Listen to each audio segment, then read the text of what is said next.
People think revenge is about making someone suffer. It's not. Real revenge is about making sure they never forget the exact moment they realized they destroyed the best thing they ever had. This is how I made mine remember. My name is June Whitmore, and 3 years ago I was madly in love with a man named Oliver Ashford. Ollie was brilliant, marketing genius, charismatic, ambitious, but he was skint, completely broke, living in a dodgy flat in Brixton, eating beans on toast, dreaming of starting his own digital agency. I believed in him. God, I believed in him. We'd been together 2 years when he came to me, desperate.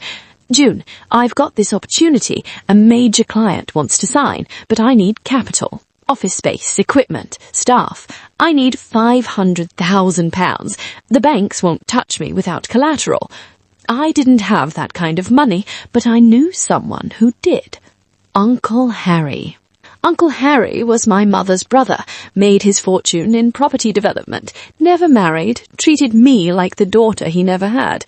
I brought Ollie to lunch at Harry's estate in Surrey. Uncle Harry, this is Oliver, the man I'm going to marry. Ollie played it perfectly, charming, respectful, showed Harry his business plan, his projections.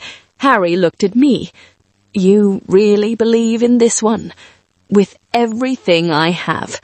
Harry wrote the cheque, £500,000, interest-free for 3 years. I'm not doing this for you, son. I'm doing it for my niece. Don't make me regret it. Ollie shook his hand. You have my word, sir. That word turned out to be worthless.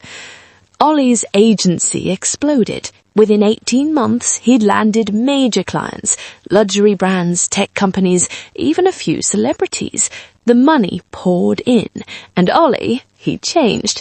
Designer suits, expensive watch, new penthouse in Canary Wharf, and less time for me. June, I've got a client dinner. June, I'm networking tonight. June, I don't understand. It's business. Then came the Instagram posts. Ollie at yacht parties, Ollie with models, Ollie with his arm around women who weren't me. When I confronted him, you're being paranoid. They're clients, June. This is how business works. But his eyes had changed, cold, distant, like I was an inconvenience. 6 months ago, he ended it over text. June, I think we want different things. You're brilliant, but I need someone who fits my lifestyle now. I hope we can stay friends. I sat in my flat, staring at that message for an hour. Then my phone buzzed again. A wedding invitation, forwarded by a mutual friend. Oliver Ashford and Sienna Harrington request the pleasure of your company. Sienna Harrington, heiress. Daddy owns half of Mayfair. He traded up. I looked at the date. 3 months away, Kensington venue, £200 a head plates. That's when I called Uncle Harry. Uncle Harry, remember that loan to Oliver, the 3-year term? Course I do. Still has 4 months before it's due. Why? I want you to call it in now. All of it, plus interest. Silence. June, are you sure? That's legally sound, but I'm sure. He violated the spirit of the agreement. He used me, used your money, and tossed me aside. Call it in. Harry's voice went steel. Consider it done. Uncle Harry's solicitors delivered the letter. Full repayment demanded within 14 days per the acceleration clause for material change in circumstances. £500,000 plus compound interest, £627,000 total. Ollie called me, panicking.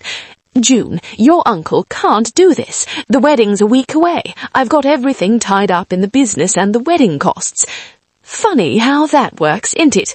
You had money for £150,000 wedding, but not to pay back the man who made you. Please, June, talk to him. I'll pay it back after the wedding. No. What? You made a promise to a man who trusted you because of me. You broke that promise. You broke me. Now you'll feel what that's like. June, please, I'm begging. Beg Sienna. See if her daddy's money can save you.